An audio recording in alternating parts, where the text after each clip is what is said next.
Hello everyone. आज हम लोग स्टार्ट करने जा रहे हैं हमारा new chapter, that is what. Yes, of course, none other than ICDR regulation 2018। देखिए, आपका चैप्टर नंबर 4 जो है वो ICDR रेगुलेशन 2018 उसका ओवरव्यू कवर करता है। तो इस पूरे इंटायर चैप्टर में हम इशू की गाइडलाइंस जो सेबी ने प्रोवाइड की है, अगर आप पब्लिक इशू लेके आना चाहते हो, अगर आप अपनी सिक्योरिटीज को लिस्ट कराना चाहते हो, तो वो सब कुछ इस रिस्पेक्टिव चैप्टर में कवर किया गया है। ठीक है, तो स्टार्ट करते हैं। देखिए, ICDR को स्टार्ट करने से पहले हमें कुछ टर्म्स सीखनी पड़ेगी। तो लेट्स स्टार्ट। देखिए, सबसे पहले हम इसमें बात करेंगे, रेगुलेशन में कुछ टर्म्स सीखते हैं, उसके बाद हम लोग रेगुलेशन पे मूव ऑन करेंगे। तो आप लोग को सबसे पहले ये सीखना ज़रूरी है कि जब भी हम पब्लिक इशू की बात करते हैं, पब्लिक इशू, तो उसमें किस टाइप के इन्वेस्टर्स इन्वेस्ट करते हैं। से आज एक कंपनी है जिसको बहुत सारा पैसा चाहिए, बहुत सारा पैसा, 500 करोड़, 1000 करोड़, 2000, 50,000 करोड़, इतना पैसा चाहिए। तो इतना पैसा इंडिविजुअल इन्वेस्टर के बस की बात तो है नहीं कि वो उठा करके इन्वेस्ट कर दे। 100, 50, 200 लोगों की बस की बात भी नहीं है। तो यहाँ पे कंपनी जो है वो बहुत सारे पूरे इंडिया से पैसा रेज करना चाहती है। कंपनी चाहती है कि हम बहुत बड़ा प्रोजेक्ट बनाएं, हम इंटरनेशनल लेवल का प्रोजेक्ट इस्टेब्लिश करें, पूरे वर्ल्ड में एक्सपोर्ट करें।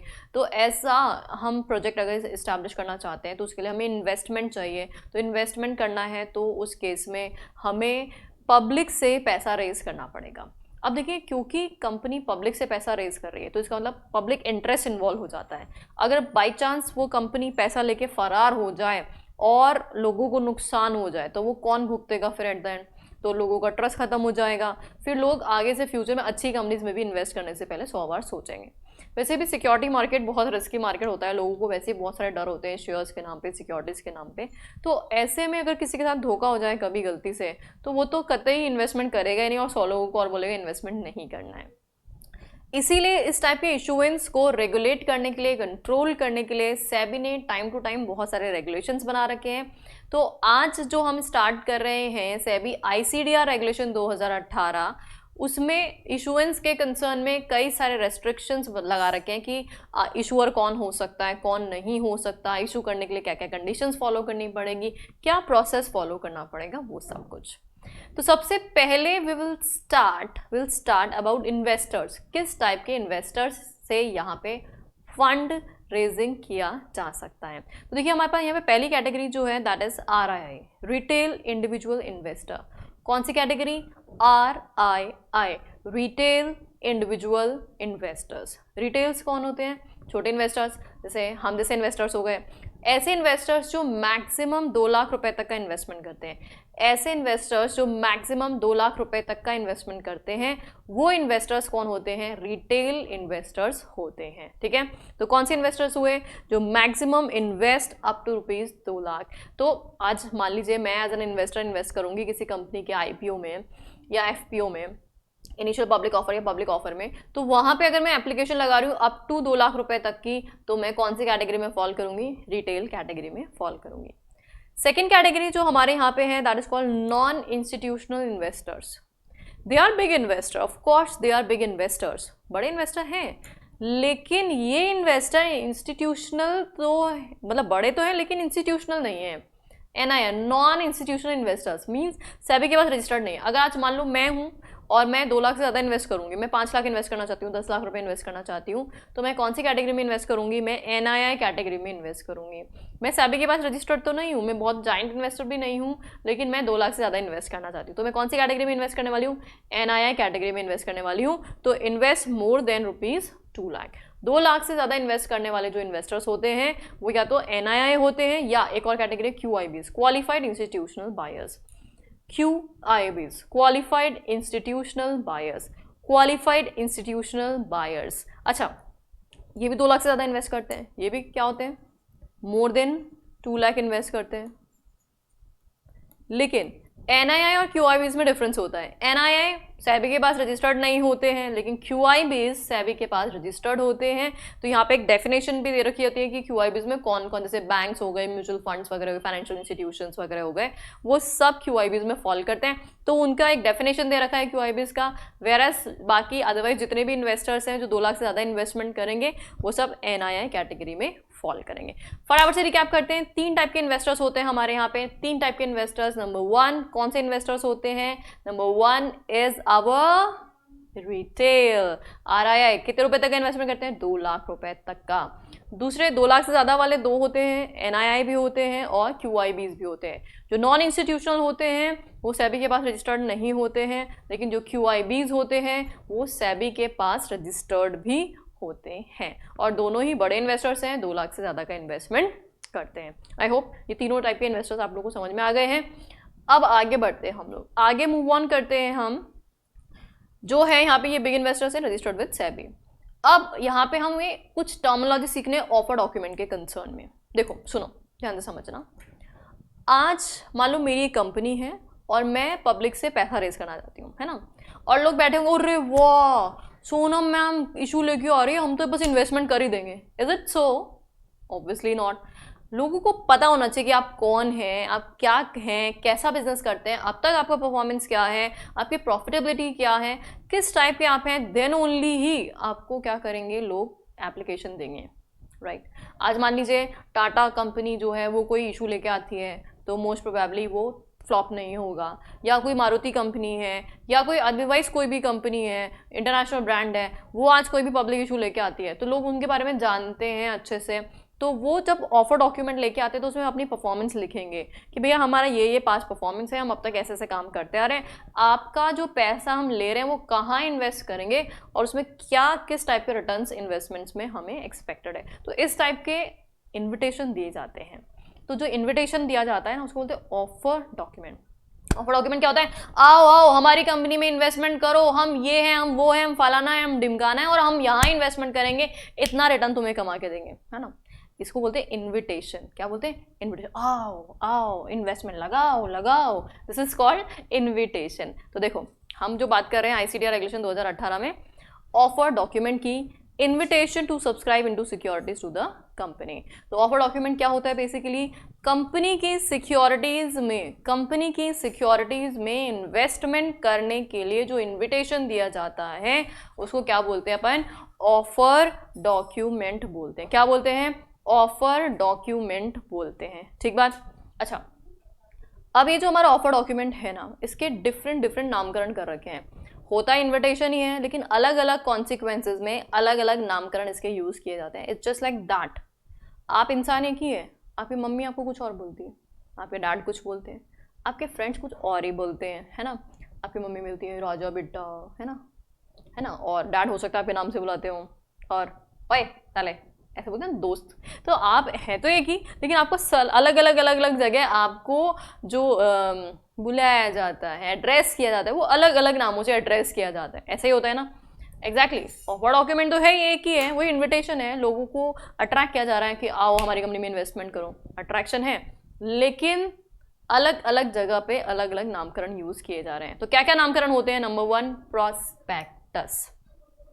Number 1 prospectus. देखिए प्रॉस्पेक्टस क्या होता है? जैसे आज कंपनी की प्राइसिंग फिक्स्ड है, सब कुछ फिक्स्ड है, सब कुछ पता है, तब जो ऑफर डॉक्यूमेंट होता है उसको प्रॉस्पेक्टस बोलते हैं। In case of fixed pricing method, in case of fixed pricing method, that means अगर कंपनी बोलती है, जैसे एग्जाम्पल समझना कि ये प्रॉस्पेक्टस क्या होता है। एग्जाम्पल, कंपनी बोलती है हम 1 लाख शेयर्स इशू कर रहे हैं, 1 लाख शेयर्स इशू कर रहे हैं, मतलब नंबर्स और नंबर ऑफ शेयर्स फिक्स्ड है, ऑफ ₹10 ईच, 10 रुपये का शेयर है, एट 11 ईच। इशू प्राइस भी फिक्स्ड है, सब कुछ फिक्स्ड है, मतलब कोई भी चीज़ यहाँ पे मिसिंग नहीं है।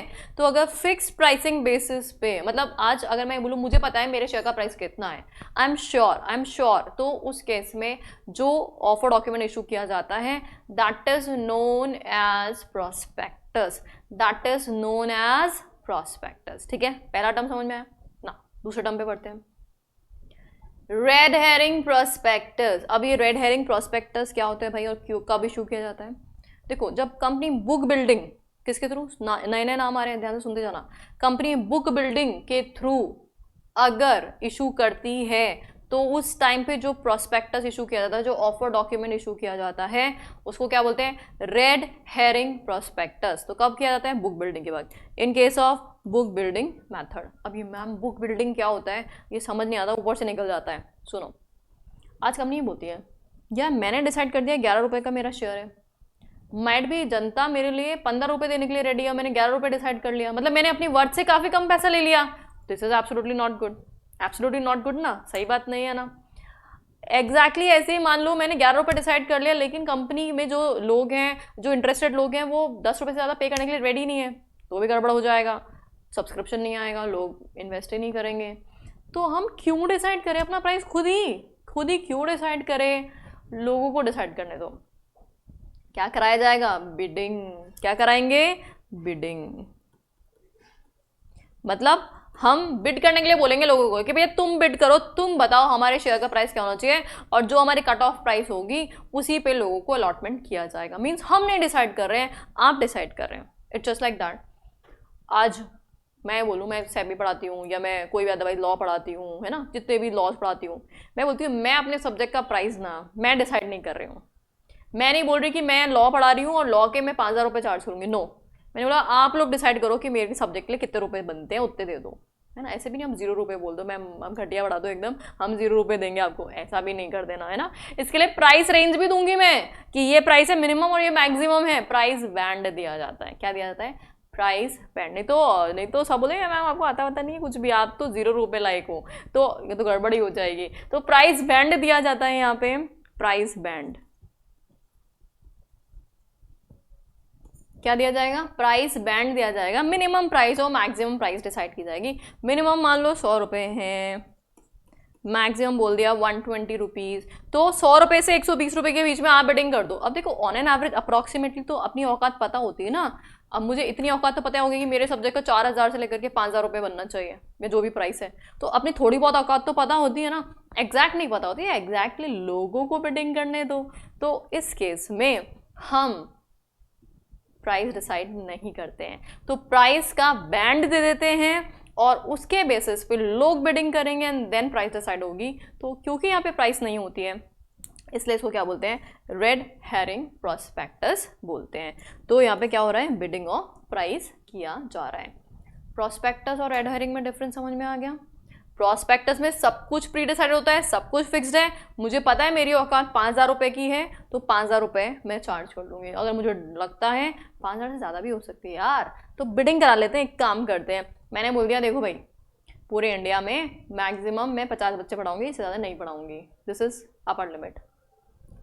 अगर फेस टू फेस पढ़ा रही हूँ बाई चांस, तो मैंने बोल दिया हमारे बैच में सिर्फ 50 बच्चे बैठेंगे या 100 बच्चे बैठेंगे या जो भी है, तो सिर्फ 100 बच्चे आएंगे या 200 बच्चे आएंगे, जो भी लिमिट है हमारी वो फिक्स कर दी। और जो बिड लगाएंगे सबसे पहले वही उनको सीट मिलेगी, बाकी लोगों को नहीं मिलेगा। अब 1000 बच्चे मान लो बिड लगा रहे हैं, तो फिर ऑफकोर्स वो अपने हिसाब से बिड लगाएंगे कि जिनको बैठना है वो हाईएस्ट बिड लगाएंगे।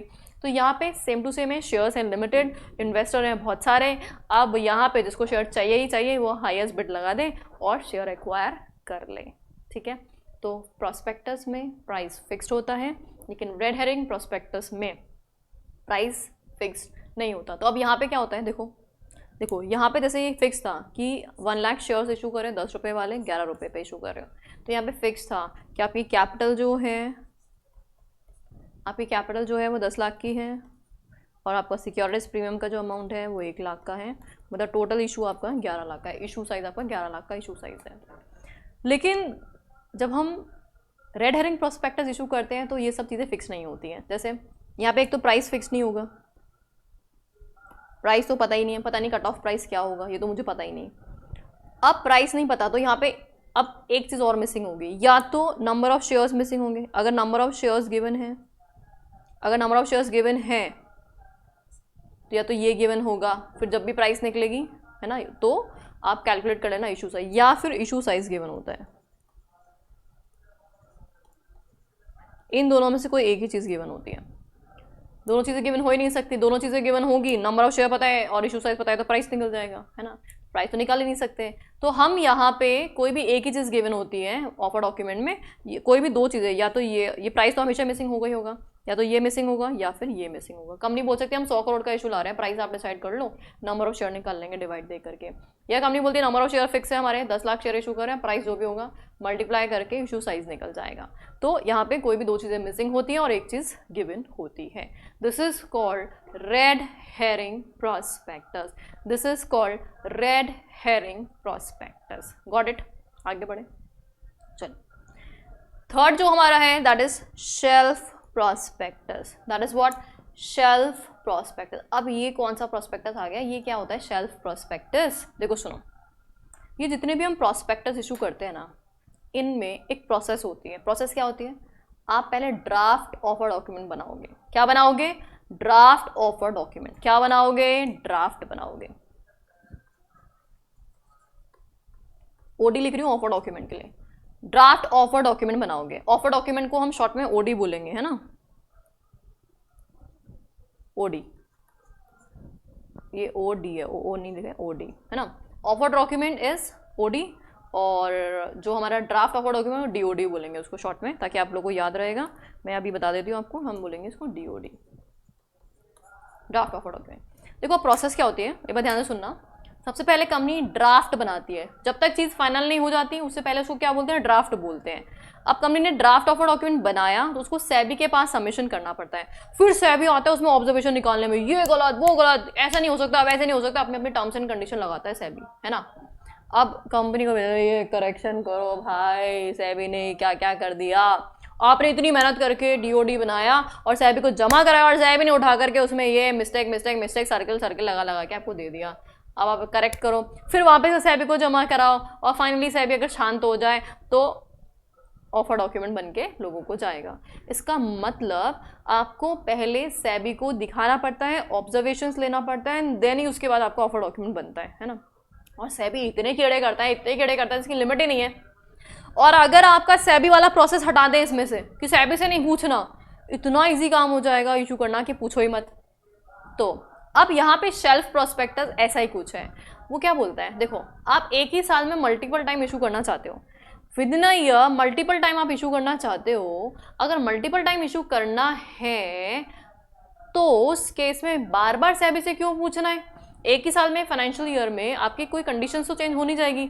ऐसा तो है नहीं कि एक ही साल में आप पहले बिलियनियर थे अब आप करोड़पति रह जाओगे, ऐसा तो हो नहीं सकता ना 1 ईयर के अंदर अंदर। तो 1 ईयर में फाइनेंशियल स्टेटमेंट चेंज नहीं होते, 1 ईयर में ऐसा कुछ ज़्यादा फर्क पड़ता नहीं है।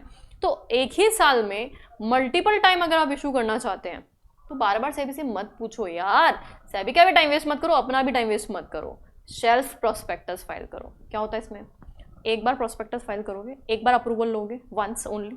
पहली बार जब फाइल करोगे, आपने ड्राफ्ट फाइल किया, सेबी से ऑब्जर्वेशन आ गया, ठीक ठाक हो गया। अब साल में मल्टीपल टाइम जब इशू करोगे तो बार बार सेबी से पूछना नहीं है। This is called shelf prospectus. SEBI को इन्फॉर्म करना है, पूछना नहीं है, इन्फॉर्म करना है। देखो पूछने और इन्फॉर्म करने में तो बहुत डिफरेंस होता है। आज मैं कोई काम पूछूँ अपनी मॉम से, प्रोबेबिलिटी मना करते हैं ना, आप पूछो कि पार्टी करेंगे हम फ्रेंड्स के साथ, नहीं चुपचाप बैठे रहो, सब तरफ कोरोना हो रहा है, कहाँ घूमने फिरने जाने पड़ी है ना, ऐसा। अच्छा, अब मम्मी ने आपको मार्केट भेजा था, फ्रेंड्स मिल गए, घूम के आ गए, आके बता दिया अरे मम्मी वो मार्केट गया था ना सब्जी लेने के लिए, वहाँ पे फ्रेंड्स मिल गए थे, और फिर इस चक्कर में वहीं पास में टपरी या जो भी था वहाँ पे कॉफ़ी वॉफ़ी पी के आ गए हम लोग। तो मम्मी थोड़ी ना कुछ बोलेगी, कोरोना चल रहा है, अब तो मम्मी के काम से गए थे ना। इसका मतलब बताना अलग चीज़ है, बताना अलग चीज़ है, पूछना एकदम अलग चीज़ है। तो यहाँ पे पहली बार पूछा जाता है, पहली बार पूछा जाता है, एंड देन मल्टीपल टाइम्स पूछा नहीं जाता, सिर्फ इन्फॉर्म किया जाता है।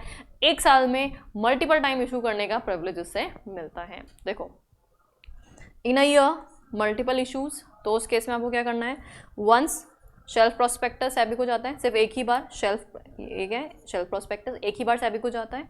And further issue information memorandum, तो हर बार आपको इन्फॉर्मेशन मेमोरेंडम हर बार फाइल करना पड़ता है, इन्फॉर्म तो करना ही पड़ता है कि हम जो है इशू लेके आ रहे हैं। Got it? तो पहला हो गया prospectus, fix pricing. Red herring book building, जिसमें बिडिंग होगी। Thirdly is what, shelf prospectus. Shelf prospectus क्या हुआ हमारा, जिसमें एक ही साल में मल्टीपल इश्यूज हम लेके आ रहे हैं। बार बार पूछना नहीं पड़ेगा, एक बार पूछोगे और हर बार इन्फॉर्म करोगे। Got it? आगे बढ़े। देखो अब है अब्रिज्ड प्रोस्पेक्टस। देखिए अब्रिज का मतलब होता है summary, summary shorten, summary, abridge मतलब समरी। देखो पूरा डिटेल प्रोस्पेक्टस की जरूरत नहीं, जैसे कंपनी ने सेबी को और आरओसी को फुल डिटेल प्रोस्पेक्टस दिया, फुल डिटेल, है ना, लेकिन भोली वाली जनता को अगर फुल डिटेल दे दिया ना तो वो सर पकड़ के बैठ जाएंगे, ये क्या लिखा है, समझ नहीं आ रहा कुछ भी, कैसे इन्वेस्ट करें, हम नहीं पढ़ेंगे, हम नहीं इन्वेस्ट, डर जाएंगे बेचारे।